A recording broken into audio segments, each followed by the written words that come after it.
KC0VS, Brian Short. We worked with Shawnee County for a long time, mainly because you guys are such a model for what integrated communications look like. So I spoke to you guys last year at this meeting, and afterwards Steve made me promise to get a more exciting speaker this year than myself. So I think I found one.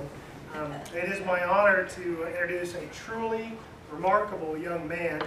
He's 5'10", and if you ever talked to him on the radio, you wouldn't know it, but he's 14 years old.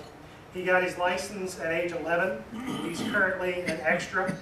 He is the Rapid Response Coordinator and Youth Liaison for Johnson County ARRL, which is the group that I'm the EC for.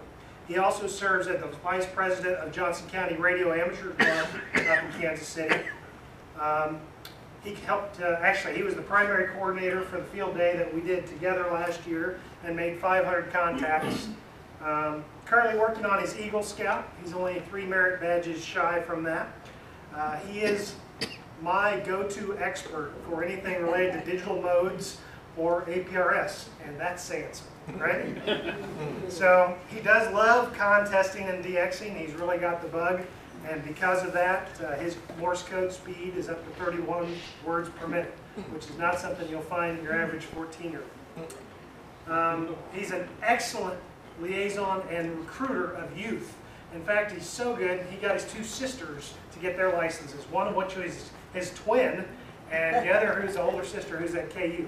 If you can remember when you were 14, what your relationship with your sister was like, and to be able to convince them to get this geeky ham radio thing, you can imagine his recruiting skills. Last month he was named Youth Editor for QST.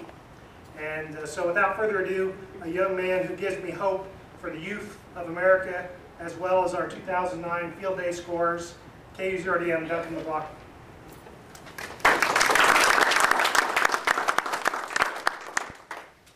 First of all, I'd like to say thanks to Brian for the great introduction.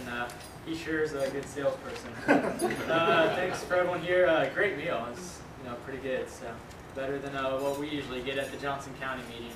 So I guess I'll start the speech. I found a nice quote that I like that I think represents my feeling towards the hobby as well as most of ours, and it's by a fellow Dale Carnegie.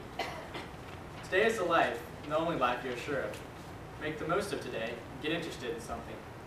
Shake yourself awake and develop a hobby. Let the winds of enthusiasm sweep through you and live today with gusto. And for the speech, we always hear that the 50s, the 60s, and the 70s was ham radio's golden age. Numbers were up and there were plenty of people on the air and the hobby was growing at a tremendous rate. Half a century later, our hobby is still growing.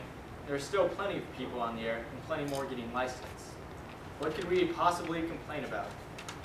However, most who would ask that question have overlooked one very important contingent, our youth. The hobby may be growing, but the number of youth getting licensed is shrinking. It's not because we aren't trying to recruit them. Many still set up at camps, present to schools, and teach ham classes targeted at youth. The ARRL has launched an aggressive recruiting agenda targeted at increasing the number of youth in the hobby called We Do That. But how come it doesn't appear to be working? We don't hear the youth on the air very often. There's only a few at Hamfest, or at least the ones I go to.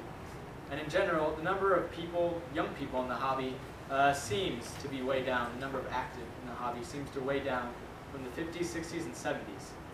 Why is that? An obvious reason is the youth of the 50s, 60s, and 70s, half a century later, aren't as young as they used to be.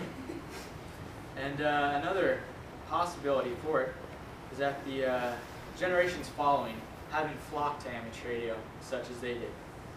One would also think that in the age of the internet, there would be a better awareness of ham radio, more interest in technology, and in general, a better way to spread the word and goodwill.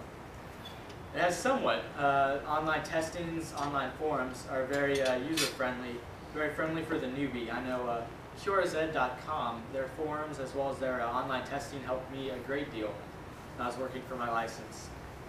And much has changed with the internet.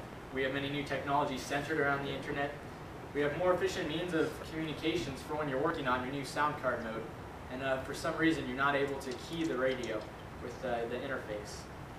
Everything has changed in ham radio since the advent of the internet, except one thing, and that has been our recruiting techniques. Amateur radio in general is a techie hobby. We've got our digital modes, computers, tinkering. We've always liked to think of ourselves as leading edge and technological pioneers. Our thing back in the old golden age was gadgets. We had the latest and greatest. Transistors, sideband, FM, transceivers, digital readout for your VFO. We were the definition of innovation.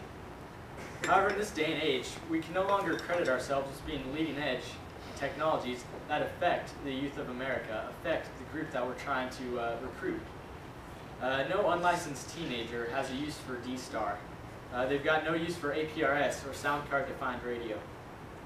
Not to sound cynical, but they don't care. Our technological advancements today in ham radio have had no apparent relevance to youth in America. Not saying it won't, but we don't have any large consumer electronic breakthroughs to our name in the last decade. I know when I first got my ham licensed, I always asked my friends if they knew about PSK 31, or if they heard that Ducey Island was on the air, and you never got many positive replies. The most common one I got was, "What are you talking about?" And the problem is that no one is experimenting or using new modes or trying to recruit. We're trying to rival our gadgets to Apple, to Samsung, and Microsoft. We're trying to compete with multi-billion-dollar companies that have dedicated research teams for everything. We're competing with them for the attention of our youth. Cell phones, under normal conditions, are pretty reliable communication. You can text, you can picture message, you can play music, you can read your email, you can do anything. Cell phones today have endless capabilities, and it's those capabilities that attract the attention of our youth. Those are the latest and greatest gadgets that are so appealing to teenagers. Those are mainstream gadgets that people brag about. That's what you see in the movies and on television, is people with their Blackberries or their iPods. And ham radio isn't going to be able to compete with cell phones and multi-billion-dollar companies for the attention of youth in America.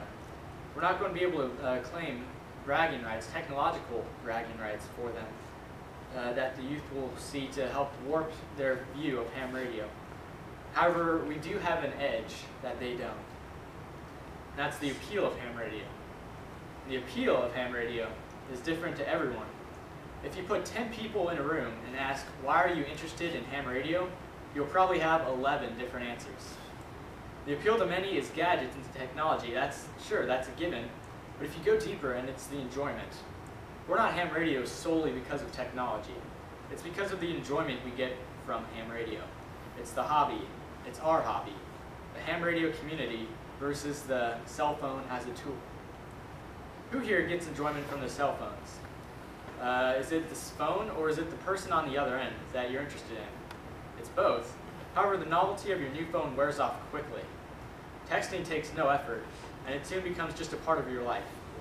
You don't look forward to texting. You don't get excited at the end of the day, just so you can go home and text. That is where ham radio has the upper hand, is the enjoyment factor.